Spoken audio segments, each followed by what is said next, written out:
All right, welcome everybody. This is Carla with Conversations with Carla, and I'm speaking with Mitch Miller, who is actually calling from Bangkok, and he's in a public space, which is why there's some feedback and you hear a lot of noise. But this is part of the joys of being an entrepreneur, that you can travel anywhere and have fun. Right. So, and it's midnight. So, Mitch, thank you so much. Hey, no problem. Yeah, I'm happy to be here. You can hear all the motorcycles and the buses, all the life. There's so much going on here. The city is just insane. It never sleeps. Yeah, it makes it very active. Forensic. Yeah, it's just insane. I've never experienced anything like it in my life. I love it. I wouldn't trade it for anything. I'm probably gonna actually live there for the next year. You're going to be there for the next year? Probably. I mean, we have a workshop coming up in Singapore and Australia, and then in Canada again. But after the new year, we'll probably come back here for a year.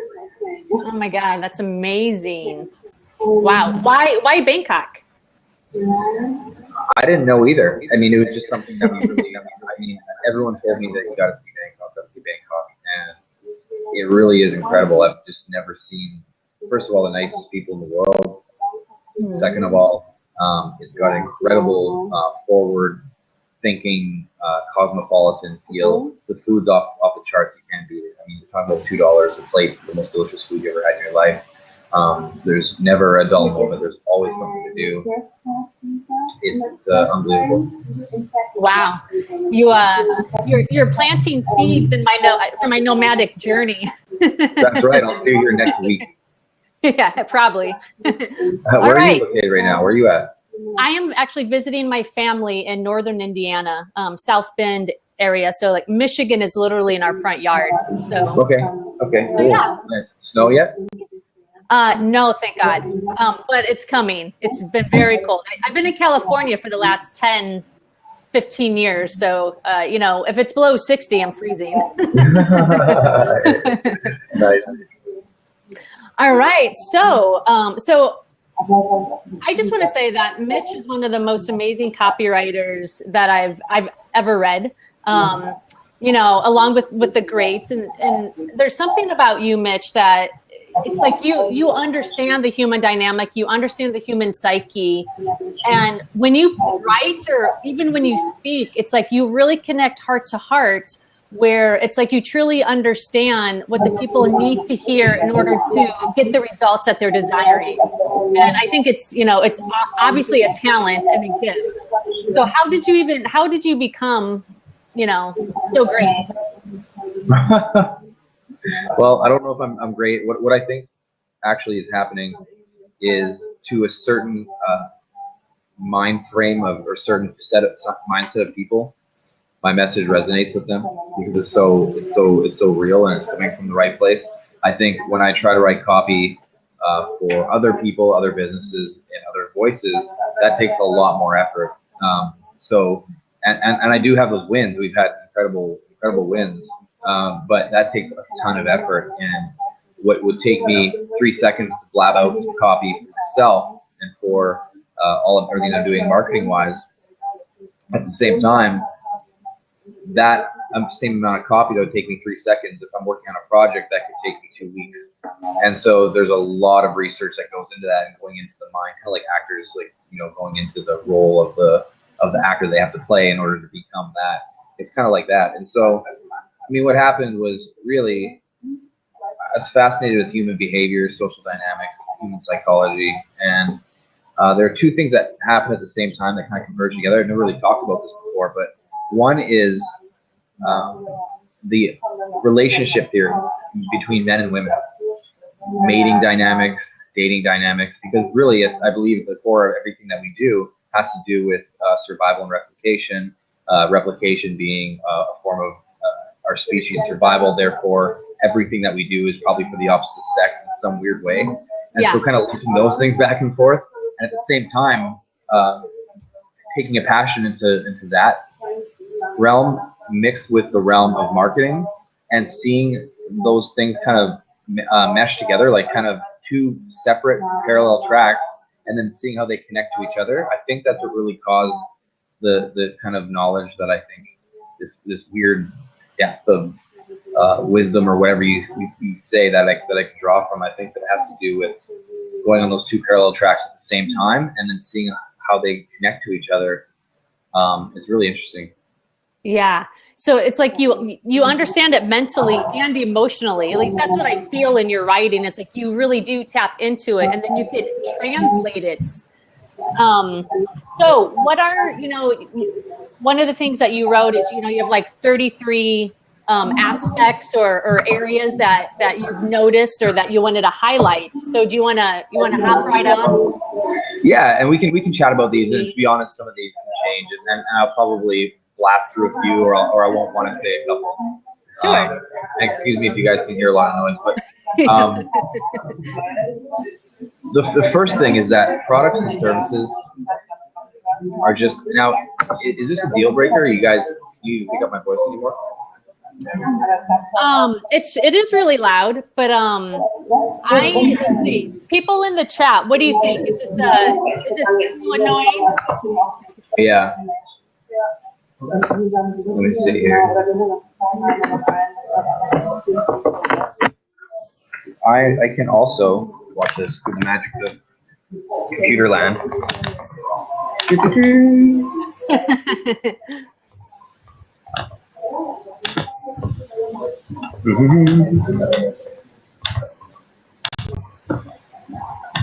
The streets of Bangkok are almost louder than the place I'm at right now.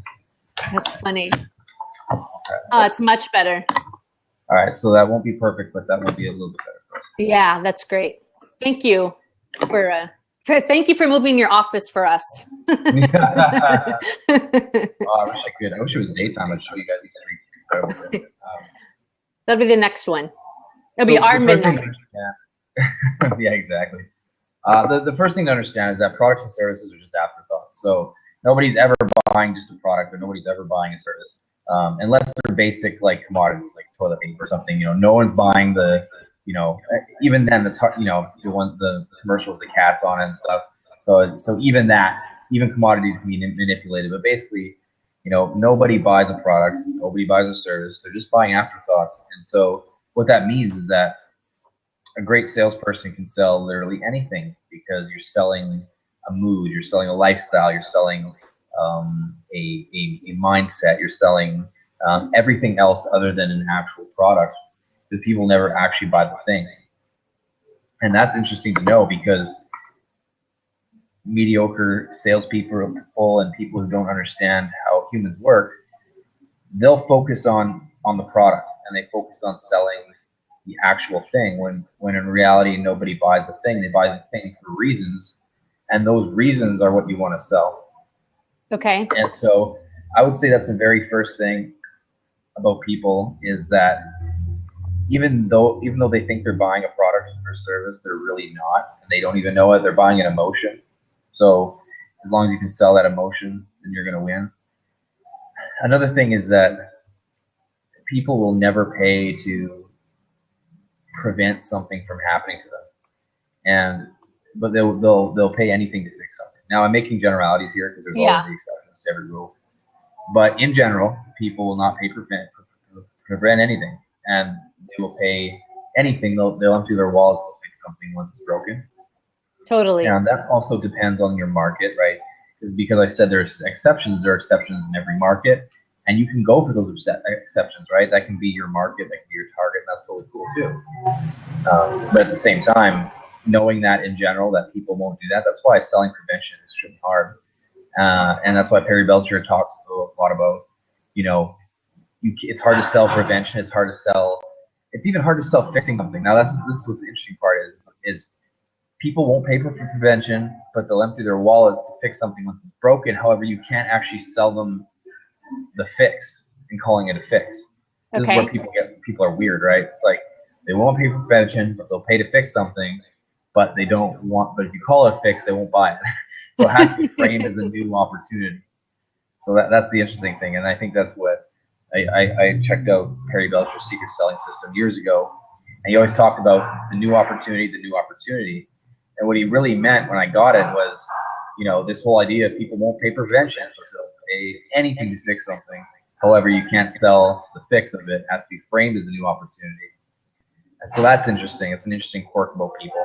So can you go deeper on that? Like, can you give us a tangible example of that? Sure. Okay, a tangible example would be toothpaste. So that's why you won't see anything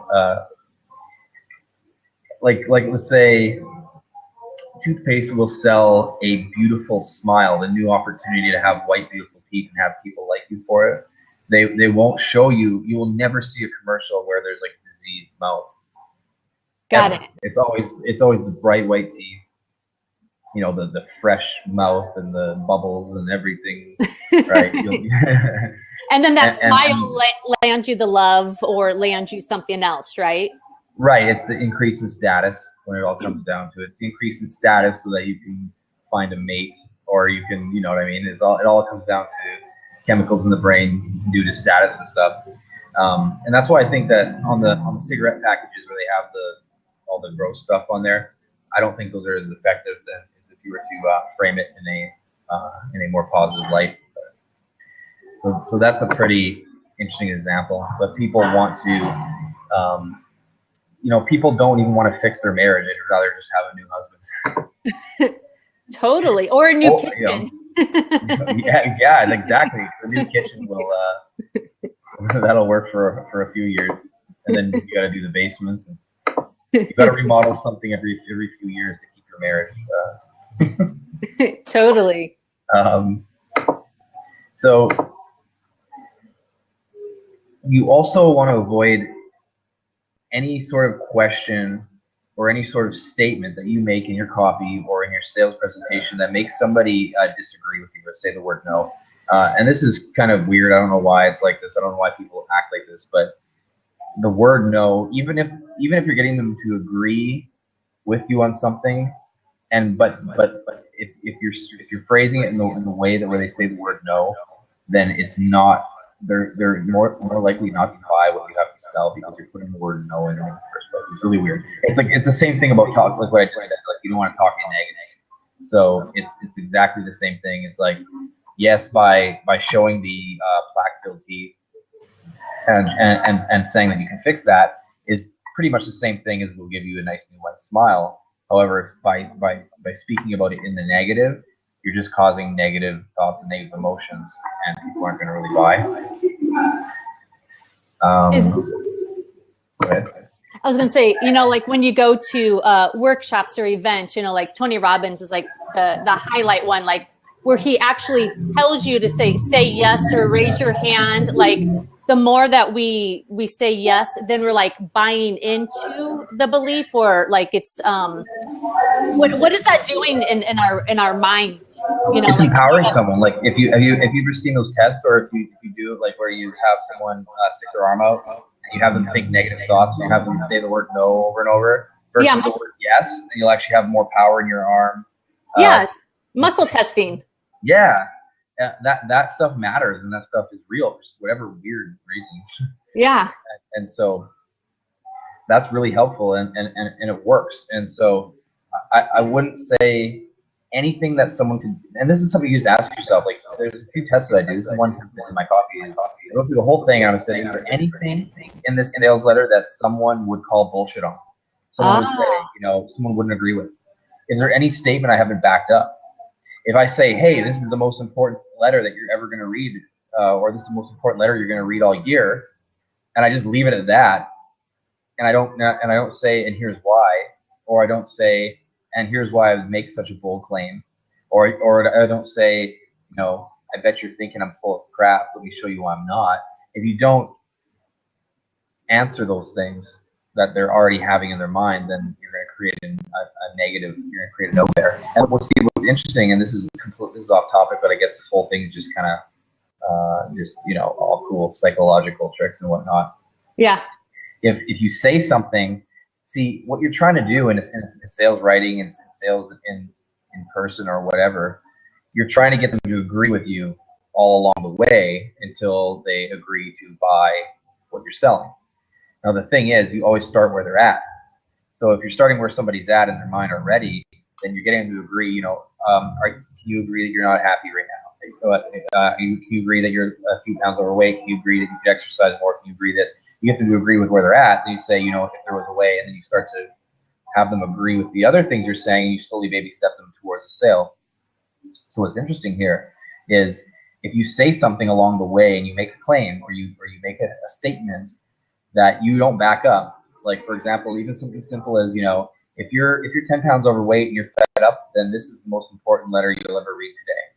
If I don't say, and here's why, or if I say, if I don't expand upon that statement that I made, or let me show you a way that you can cut 10 pounds in the next 3 weeks without dieting, exercise, and eating 3 tubs of ice cream a day. If I don't back up that statement a little bit, if I make any statement or claim and they don't quite believe it, then everything I say after that, they actually can't hear it. It'll just go, they won't listen to it. They can't hear it. It'll go in one ear or the other. It's that one piece that now they've hung on to. It's like that bullshit piece. They're like, fuck, I don't know what it's just, you didn't answer that, so it's stuck there. And they'll be stuck on that part. So you're going on with your sales pitch, or you're going on with a conversation, or you're going on with your letter, and you think you're putting all this effort into it, you think people are paying attention. They're not. That one statement you didn't back up, they're hung up on that one. And everything you say after that has nothing. And what is the best way that you have found to back that up? Like, is it with scientific data? Is it case studies? Is it like, what is? You've seen those, what was the book? It was either Influence. I think it was Influence. And they did like a cool experiment in a university where they had a lineup for the copier machines, and someone was trying to butt in line, and they did this little test of this experiment where you basically they had a bunch of different situations. So one person would try to butt the other person in line and get in front of them and say, hey, I would like to get in line ahead of you because I have to make some copies. And they did another one where the person said, hey, I have to get in line in front of you. They did another one where it says, I have to get in line in front of you because I need to make some copies because I'm in a rush. And they had all these different reasons. Just saying the word because, just saying, hey, I have to get in front of the line here and make copies because. Even if you just say the word because without a reason attached to it even, all you need is just that little bit of because. So the shorter answer is you don't really need to do much. You just have to acknowledge the fact that there's something there. Yeah. And you can go elaborate, but you really don't need to. So it's really cool how people work in that weird way. Is they need a reason, but they don't need a good one. They just need something. And so the best way that I do it is I go through my copy and I look at it and I say, what would this, if I was this person, is there anything that and they don't know me, right? Because this is the thing, we're inside our own heads when we write our copy. If the person who doesn't know you, and if you didn't know the person, like if you just pretended you were reading this copy and someone you don't know is making a statement, then there's no way for you to know it's true because you know things that are true to you. And they don't. And so if you make a claim like saying, I can help you, do blank, blank, blank, blank. They don't know that. You know that, but they don't know that. So you can't assume that they know what you know.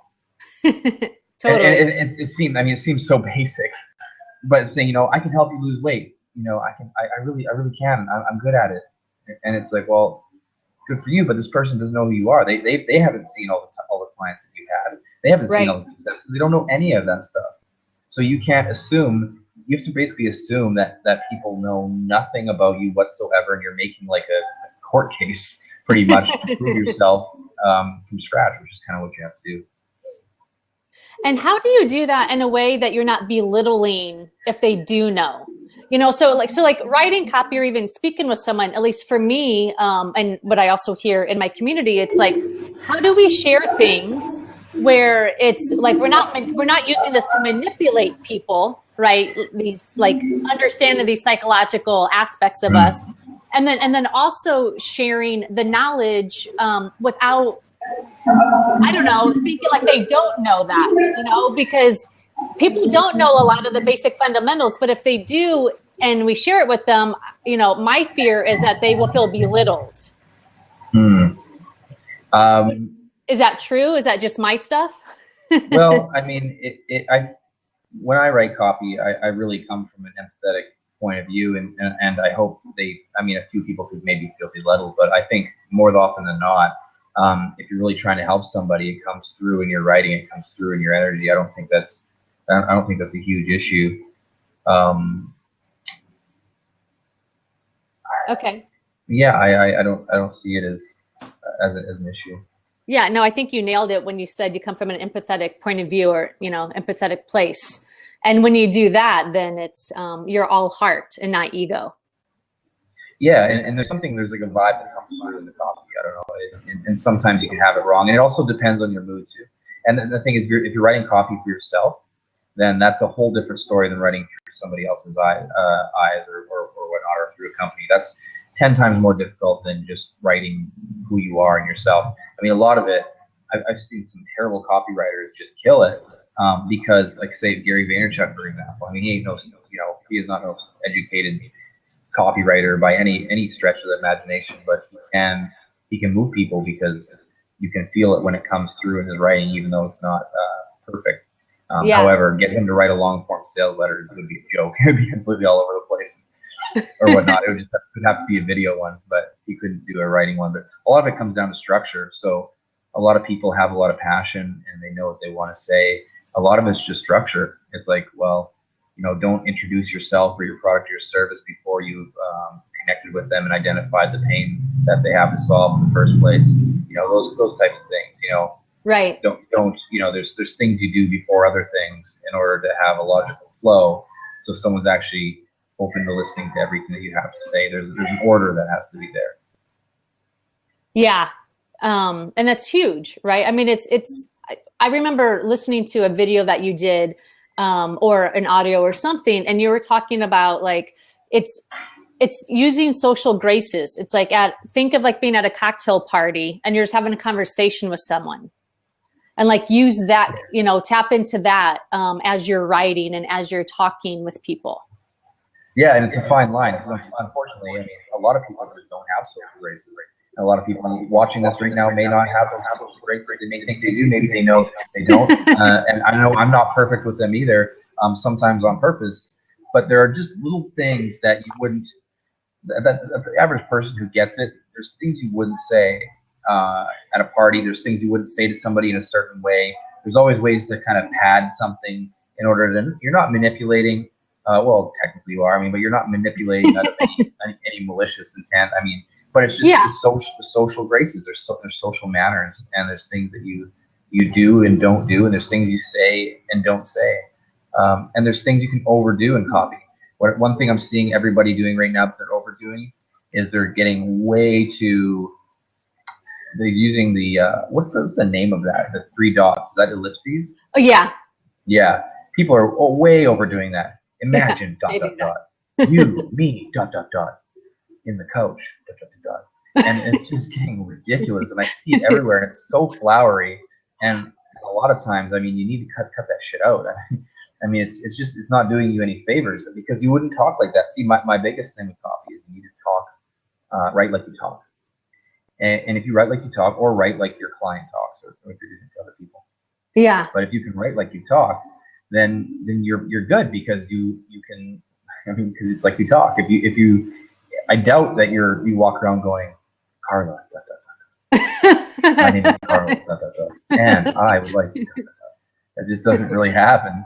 So you gotta you talk like you talk, and that's the biggest thing, I think, that our people who are actually really good at sales and really good at selling their product, know what they're doing, actually have huge troubles writing to sell, because all of a sudden they go into writing mode.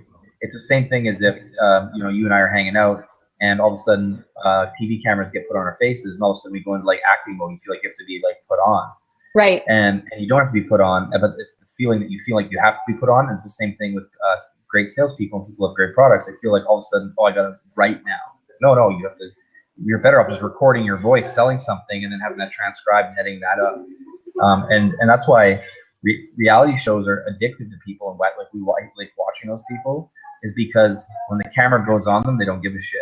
You don't even. It's because they don't care. They'll be crazy with the camera, without the camera. They're the same, and that's our fascination with it. If you actually think about it, and so they're able to. Doesn't matter if the camera's on them, off them. It doesn't matter if their mom's around. It doesn't matter who's around. They're the same crazy bastard that they are all the time, and that's why we're drawn to them like a magnet. And that's the same as actually why there's certain friends you notice you'll have, or certain people that people are drawn to like a magnet, because they can be themselves regardless of what's happening around them or whatnot. And so that's what you want to do. If you know and you're passionate about your product, you know you have to sell, you know you have to give, then you can just confidently express that, and you can do it in writing how you would talk. Awesome. All right, what's next?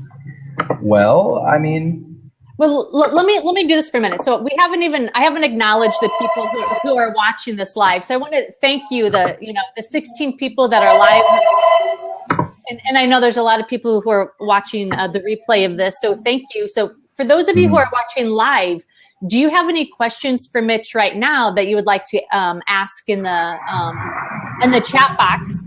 And at the end, we will pull one person or two people on if you have any specific questions for Mitch. So please feel free to ask questions. And if you type /Q, that will let us know you have a question. Okay. So until we get a question, we'll just keep on rolling. Sure. Okay. So another thing to talk about is we're talking about you want to get people to agree with you. Okay. Agree with where they're at.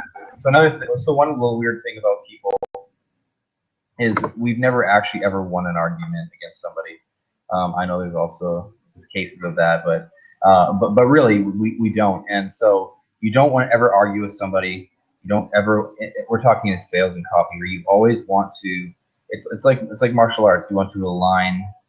You align and then deflect. Line, deflect. Line, deflect.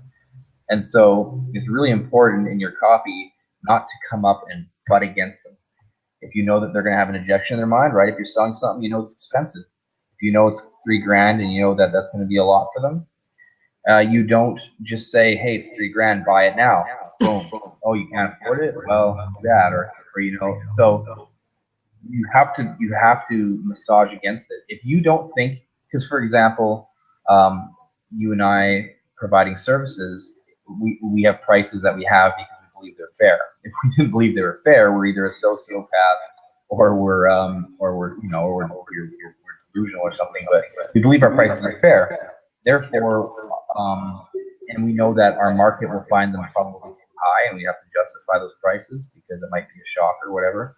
So obviously there's a battle right there. I mean, there's two different beliefs battling right here.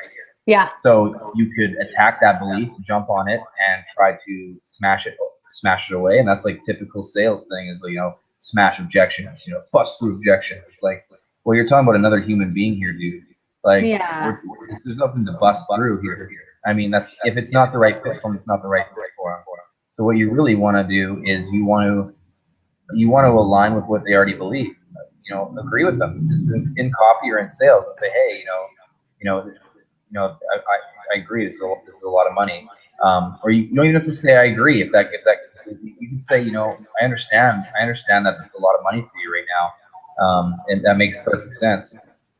And I also want you to know that and then you can go into stating your reasons. You never use the word but, so take that out in your copy and your sales. Never use but, use and.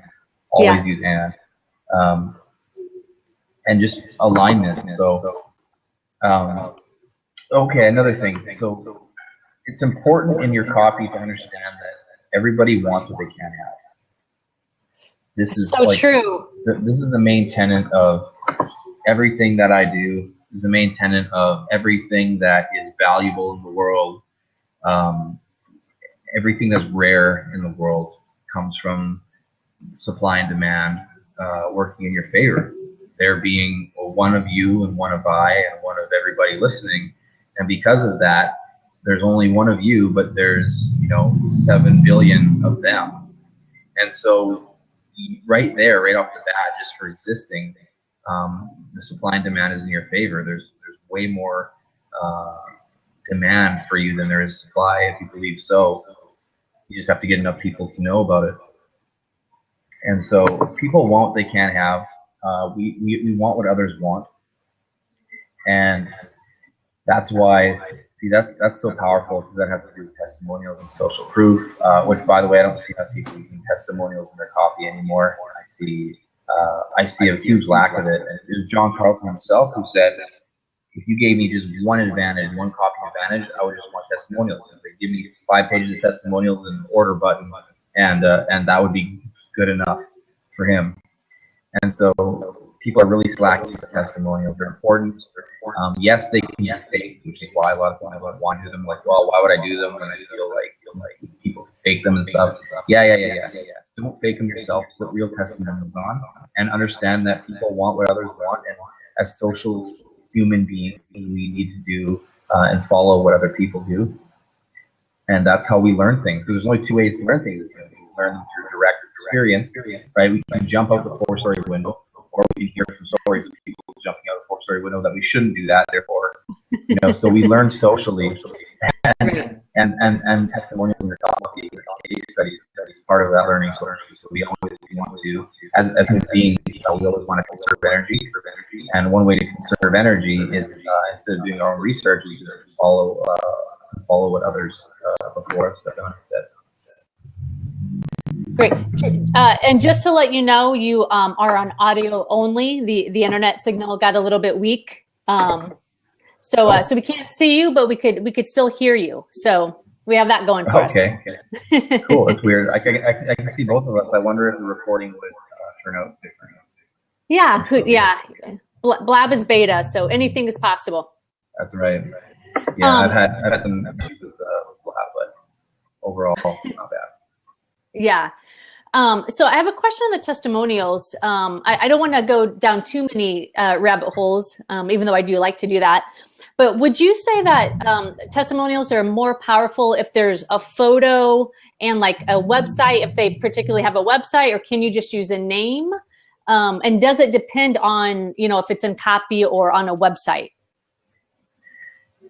Yeah, it doesn't matter where it is. The thing that matters most is the more detailed, the more believable. So the book Scientific Advertising is the Bible for advertising and copy.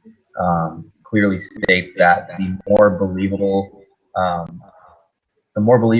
something is, the more someone will buy something. And basically, generalities, I think in his words, generalities wash off something, water like a duck off a duck's back or whatever. Yeah. So basically, in order to make the testimony believable, you have to have the more pieces of data that you have attached to them, the better. So if you have a picture, that's 1 point. If you have their first name, that's 2 points. If you have their last name, that's 3 points. If you have their middle name, that's probably another point.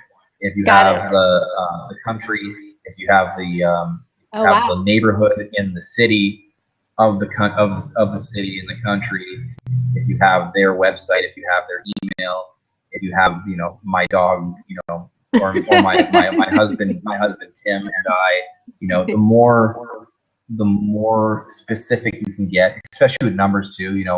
We need about an extra $3,700 a month. We need $30,648 as of May 17th of this year. Right. The more specific you can get, the more believable it'll be. Yeah. I didn't even think about cities and stuff. That's great. Thanks for that. That's awesome. Oh, and age too. Yeah, he put all those things in there.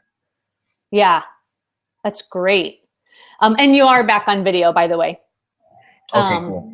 Yeah. Okay. What else? What's some other, dark truths about selling? All right, let's get dark. All right. So, like I just said, strangers' opinions carry massive weight, and the more of them, the heavier. So, like Amazon reviews, for example, those are huge because people don't have to think for themselves. People don't want to think for themselves. That's kind of like a dark truth. No one actually wants to. You don't. I don't. None of us actually want to. It has to do with that conservation and the survival mechanism to conserve energy and learn socially instead of taking the energy to do and think for ourselves. People believe that nobody listens to them. So because people believe that, and it's probably half true. I mean, some people are damn annoying, but I mean, because because nobody believes people listen to them. That's an excellent opportunity to state that in your stuff so that you can gain some rapport, right? People think that nobody cares what they think, nobody listens to them. People have extremely low self-esteem. I would say every human being on earth nearly has extremely low self-esteem. It is what it is. You can use that to your advantage in order, because the thing is too, this copywriting, it's like, where do I draw the line between just writing what I feel and doing what's necessary to get the sale? One of them borderline almost like hardcore manipulation, right? Like, it's like, where do you draw that line between I'm using all of this stuff to like purposely manipulate you in order to buy something versus this is just me expressing myself? We can say, you know, oh, it's fun to just like express myself, but at the same time, we have to do things to manipulate their decisions. So it's like, where do you draw the ethical line? And in my mind, I feel that, you know, until somebody buys something, a service from you or a product from you, or until somebody invests some money into what you have to offer them, if they don't do that, then you haven't helped them. Right. So in order to help them, you have to help them help themselves and get out of their own way. So somebody who's overweight, for example, if you have a program to help them lose weight, or you have a service, or you're trying to take them in or whatever, I mean, you know those intervention shows where you say that that's hardcore manipulation in order to get, you know, you trick the person into coming into the room and then the whole family's there and open up. Yeah, that's crazy manipulation. But they're doing it with their best intentions in mind. And so if you're going to sell something, you can't help the copy. Having them love your copy isn't help them. Them buying the thing or buying your service or you actually helping them is actually helping them. So anything until they actually purchase is you're not helping them. Actually, you probably make it worse. So it's, to me, it's really important to understand, and who knows for sure, but I feel that if you really feel that you have something to help people and you want to help them realize that and get out of their own way, then you can kind of just pull out the stops and do whatever it takes to help them. And then, of course, you have money back guarantees. If what you do doesn't work for them, you can always give them the money back. No harm, no done, no foul, whatever. You know. Yeah. I want to unpack the word manipulate for a minute because, you know, at least in our culture, like manipulate typically has a negative connotation, right? But we've been manipulating since we came out of the womb. You know, when we cried, we got attention. When we did this, like we figured out how, when I manipulate something, which is just like changing the air, right? Like when we walk through, we're manipulating the air.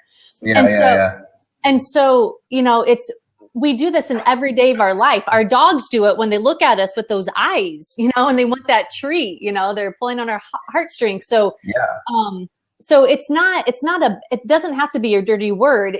And also, you know, when you use the word empathy, it just reminds me, it's like, we all just need to stay in our hearts and really remember why we're doing this. You know, like if we're a coach or a healer or, you know, helping people write copy so they could grow a business, because we want people to live a happy, vibrant life. And we want to make money, like that's also in there. But ultimately, at least in this, you know, at least in my community, we're service providers and we have a bigger passion. So if we keep that, it's like we're manipulating them, but for their own good. Yeah. And then that begs the question. It's like, well, who are we to decide, you know, what's good for somebody and what's not? But then at the same time, it's like, well, let's all just sit at home and do nothing then. It's like, well, that doesn't make sense either. So I mean, if you're selling something, stack up and sell the damn things that can help people. If you have to constantly caveat that you're not manipulating people, then maybe you have some weird ethical issue going on in your own mind. Because if you know that you help people and you know that you're doing, then you shouldn't have to caveat that to yourself or anybody else. You say, you know what, I'm selling this shit, it's helping people, and that's that.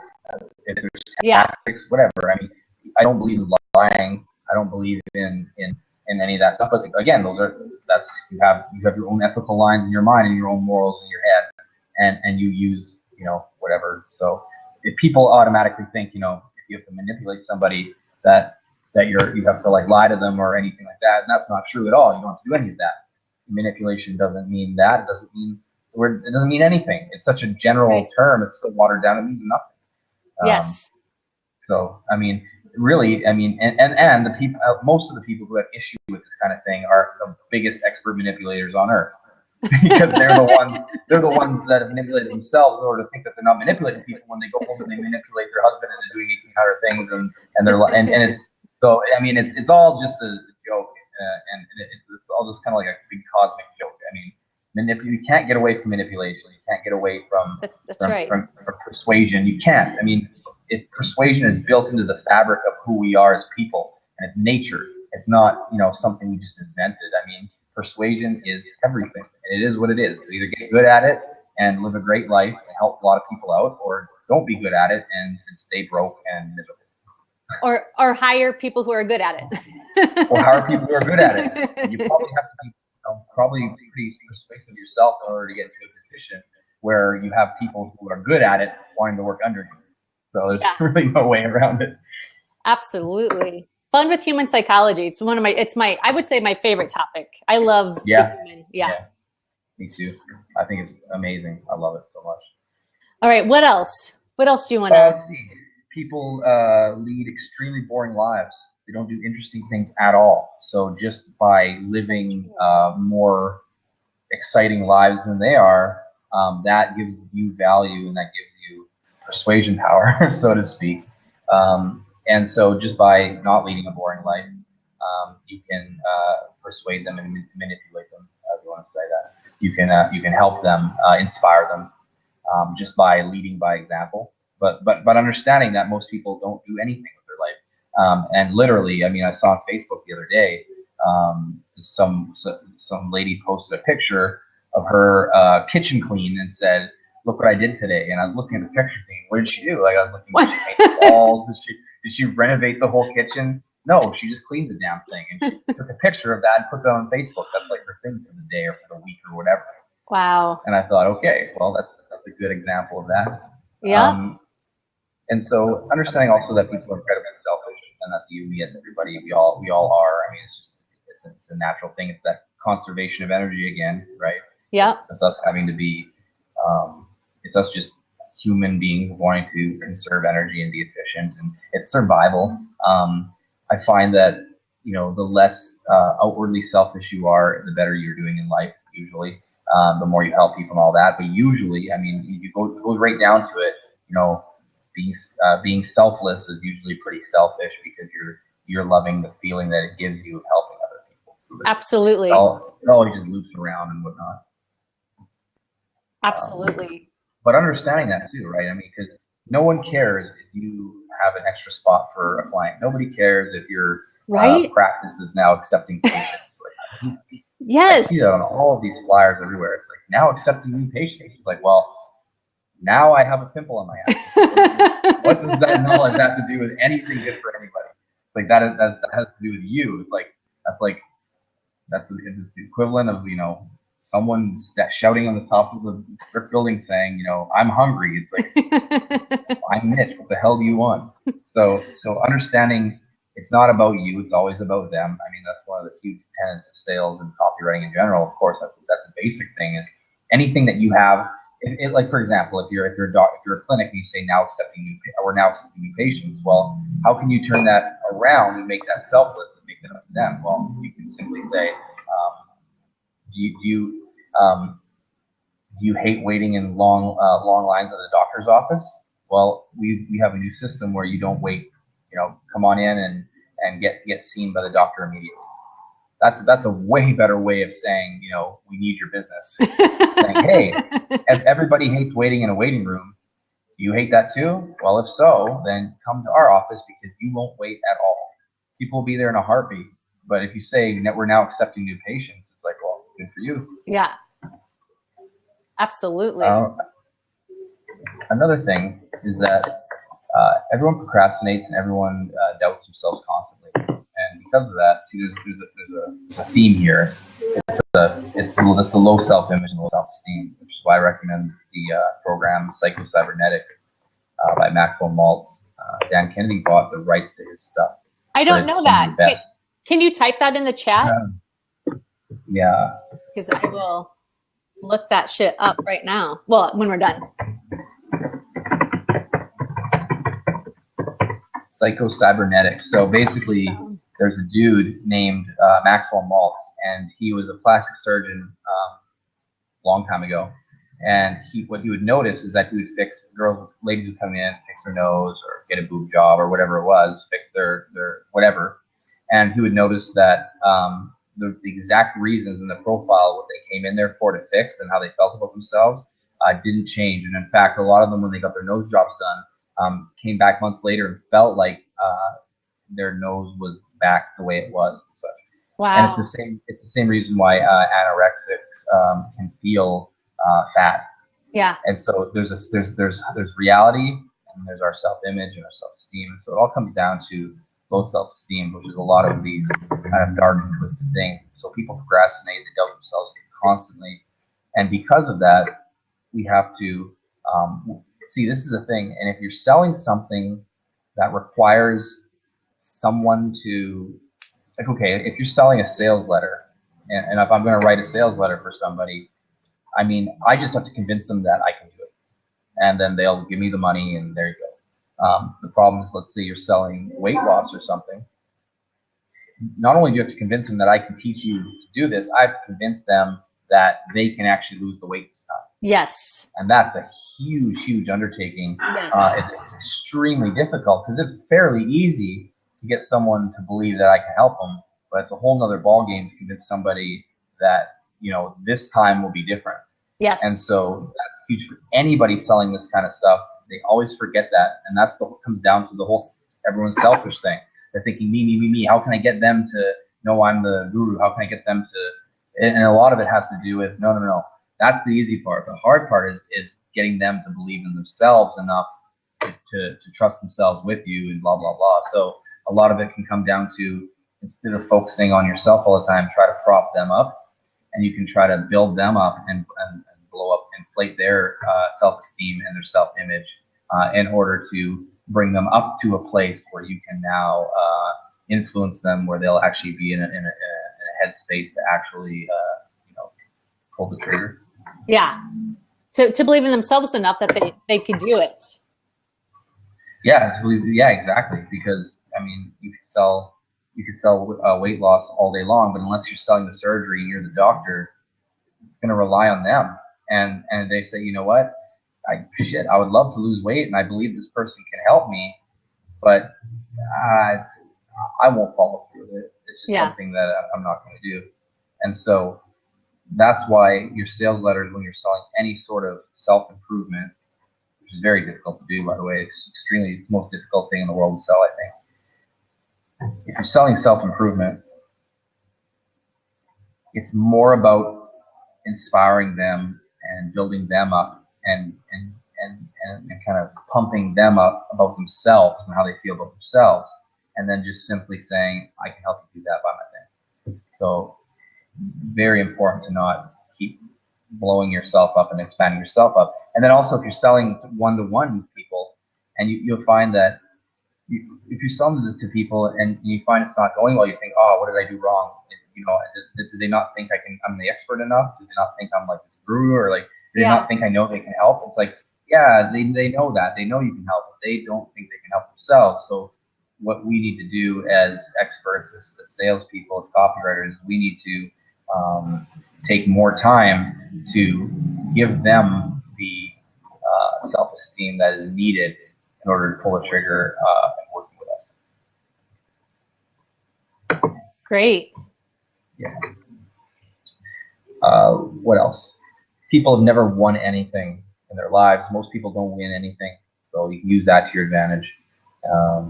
How so? So most people have never won a contest. Most people have never won a draw.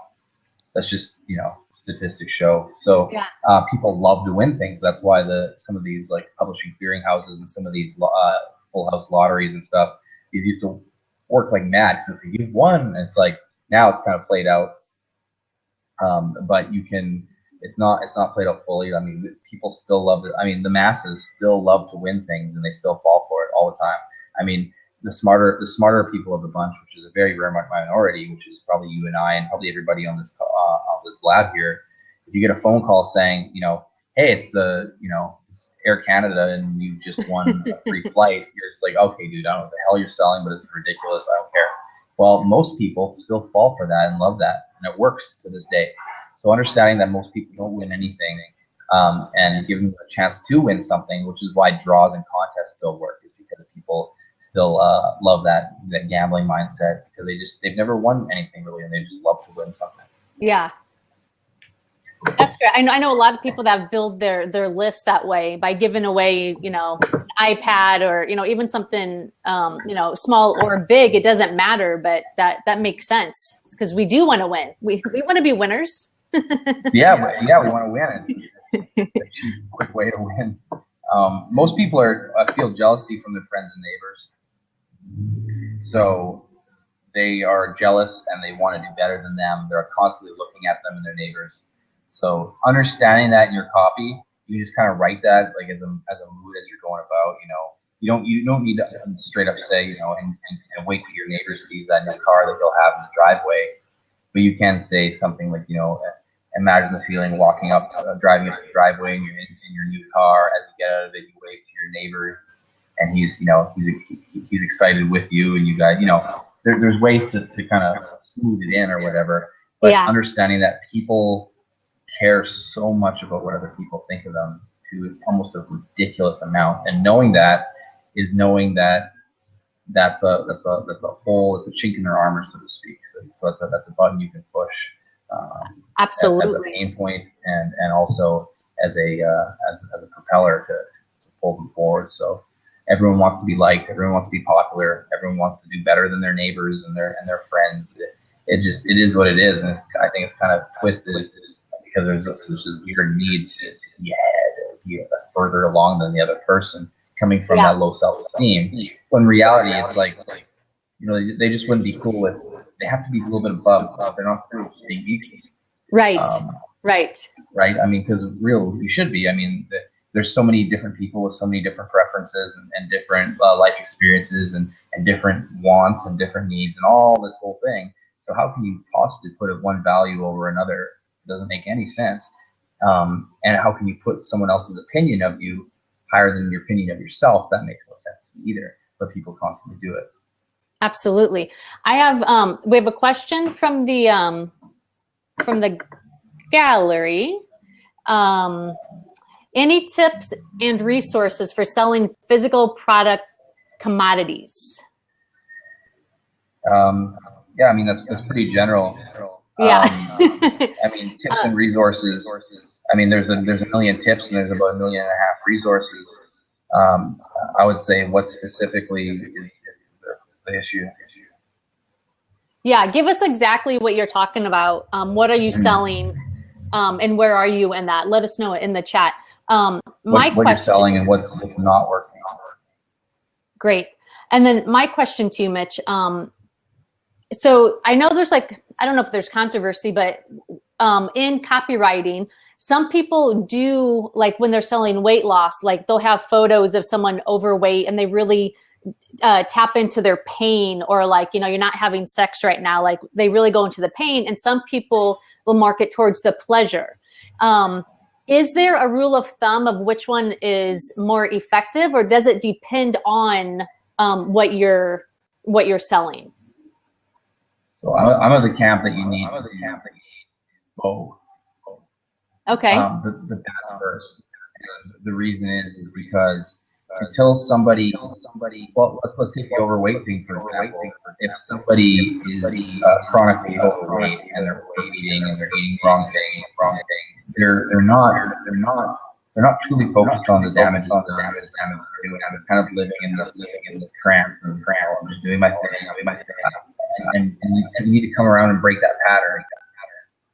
And so someone like that wouldn't be able to just say, hey, wouldn't you love to look skinny? Wouldn't you love to do this? You need to break that barrier and say, and get them to, you want them to that feeling that they'll have when, let's say they're in a public place and they were embarrassed, and then they go home and they go in the mirror and they're about to get in the shower.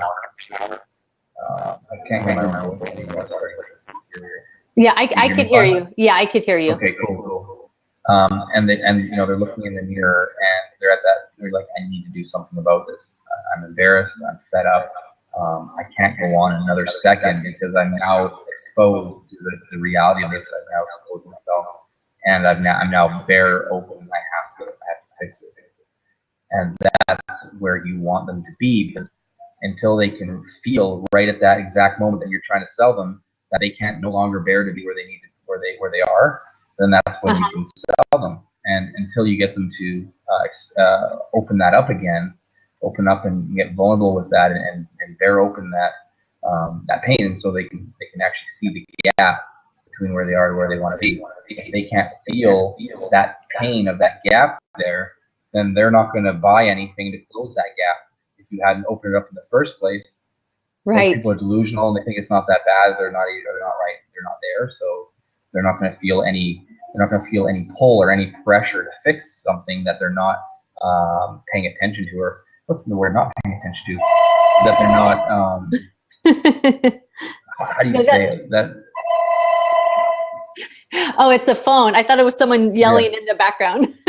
No. One of those dogs that sound like a phone. The dog ate a phone. Exactly. Sorry. Go ahead. Yes.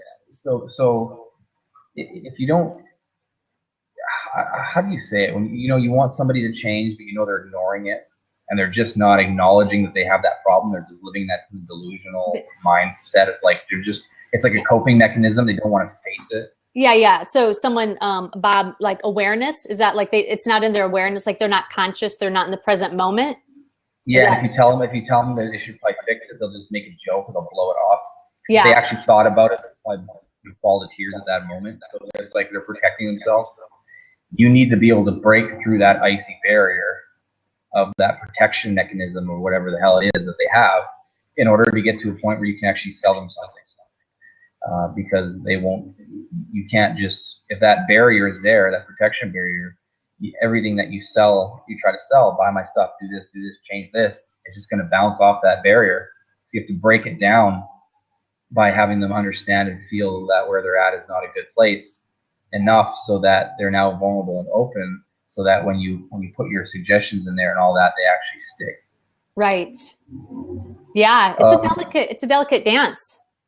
Yeah, it's such a delicate dance, and it's important to really get in there and get someone vulnerable and ready to make a change and aware of that. So I think he responded. He said products he's in a competitive niche, camping and outdoor products for tents, fire starters, etc. And he's looking at tips and resources for selling these products. I'm guessing he has an online business. Let's see, the online business. What's that? Are you feeling, do you want to invite this person in and have a chat? Do you want to share a little bit more? I know we're coming upon the hour, and I know it's almost 1 o'clock in the morning there. So I want to check on your energy level, and what would you like to do at this point? Yeah, I have about 15 minutes, so we can let's hop in, do a quick 2-3 minute hot seat, see if we can give this person some cool tips. Perfect. Okay, great. Let me unlock the seat. So if you want to click the join now, you should be able to see it on your screen, and hop in, and Mitch will help you out. And if anybody else would like to, take this opportunity to do some hot seat coaching or love seat coaching, the way I like to say it, let us know in the chat. Let us know in the chat, and we'll bring you in. So we'll wait a minute until they start to call. Yeah. We'll keep rolling until we see someone jumping in the seat. So another key thing I'll keep talking about here while we're waiting is people need other people's approval in order to make decisions. And so what you want to do in your copy and your sales presentations is you want to give that ammo to them that they can go use for their significant other, for their friends. That ammo being the logical reasons and justifying it. For example, if a guy's buying a Lamborghini, he's not buying a Lamborghini for its efficiency and its use and its performance. I mean, he's buying the damn thing because he just wants a damn Lamborghini. But you got to give him all the little nuggets, the logical nuggets that he can give his wife, that he can give his friends, that he can give his parents, and that he can give himself in order to make in order for it to make sense and not lose his social status and all this stuff. And so My computer's at 10%. I'm going to move back to where I was before. I think Okay. there's nobody there anymore. Okay. So that brings up a question it has nothing to do with copywriting, but it has, well, in a way it does, I guess. But it has to do with like closing a deal, if you will. Like when someone says, you know, they have to speak with their spouse or they have to talk with their business partner, but, you know, they have to get approval for someone else to say yes. How do you recommend, you know, handling that situation? Well, in those situations, they're not, they see, the thing is that people want the approval, but they don't need the approval to buy. They just want the approval after the purchase. They rarely will someone ever need permission. But really, would they actually need the permission? So most of the time when they have those kind of objections, they're not real. They're all just, they're surface objections. They have nothing to do with the real objection. That said, most of the time, it's like 80-something% of everything in the household is typically the decisions made by the woman. Okay. But that said, there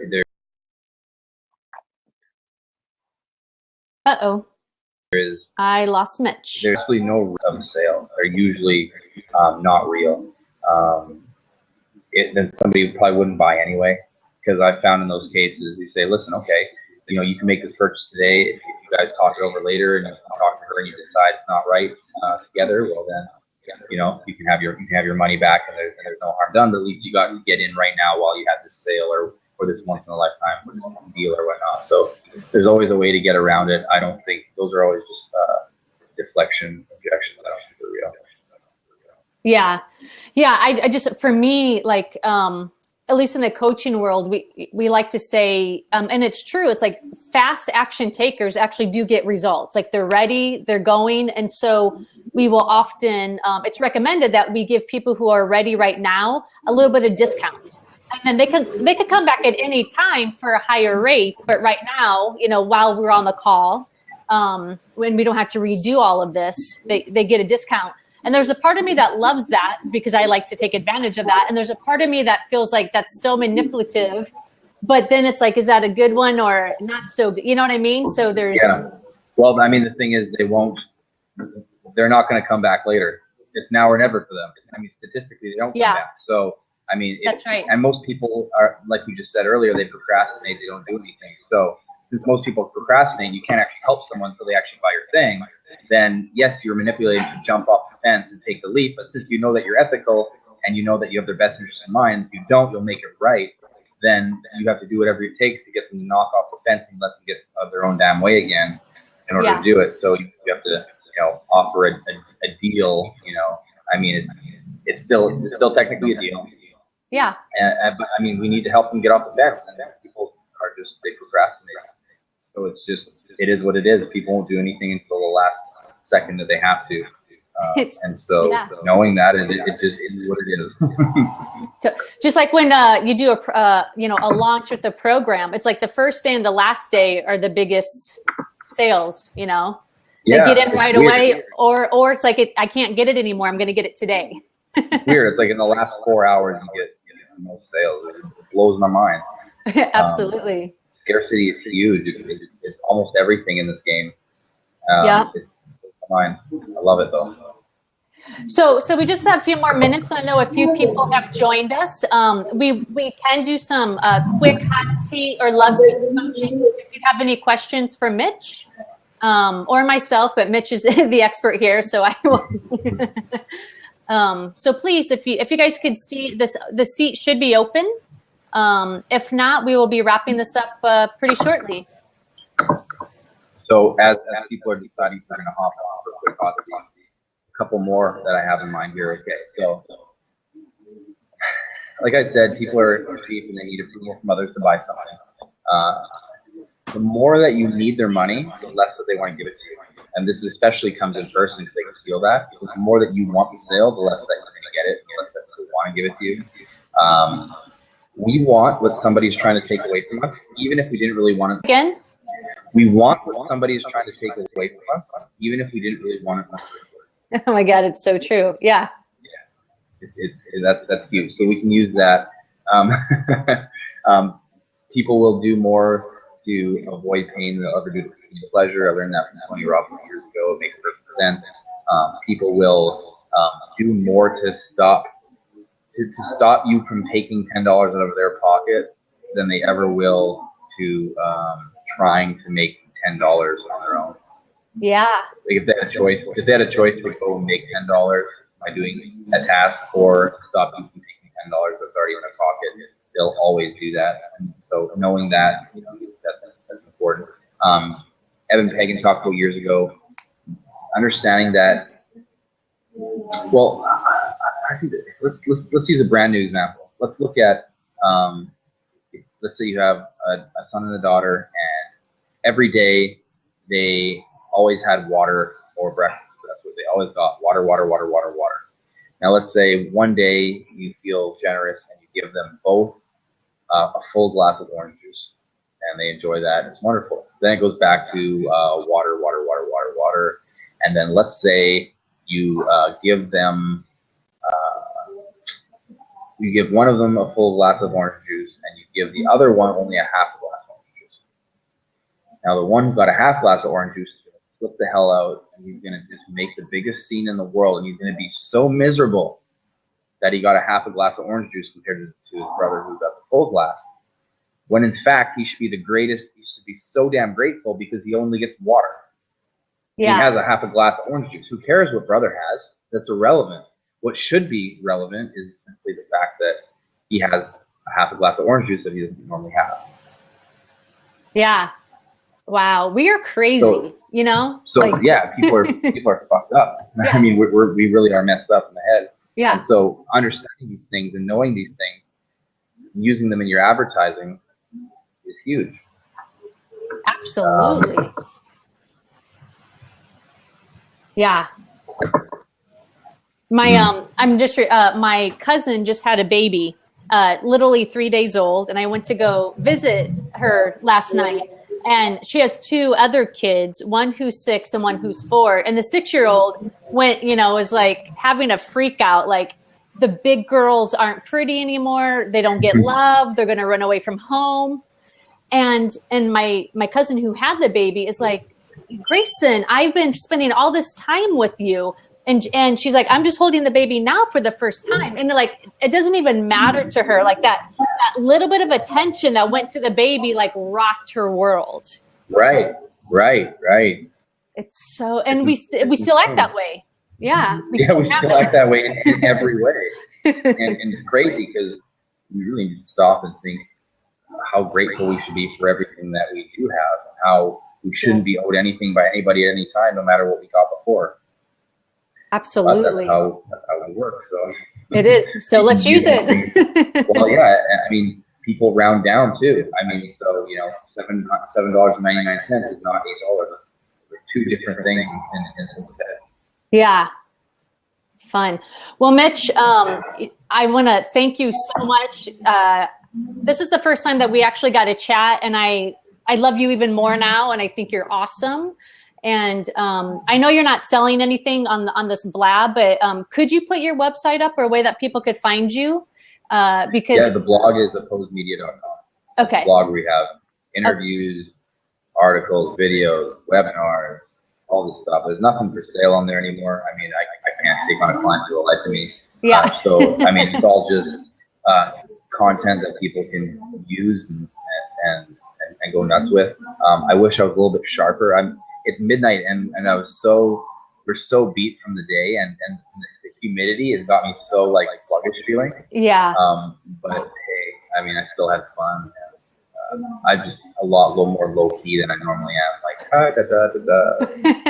It was perfect. It was perfect. So please follow Mitch and on all the social media that he has available, and pay attention because I hope we get to do this again. Maybe daytime your time, evening time here.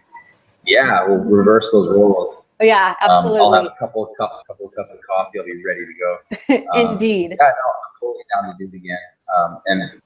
And there's so many more, even crazier, darker psychological stuff that we didn't have time to get into because we just started talking about stuff.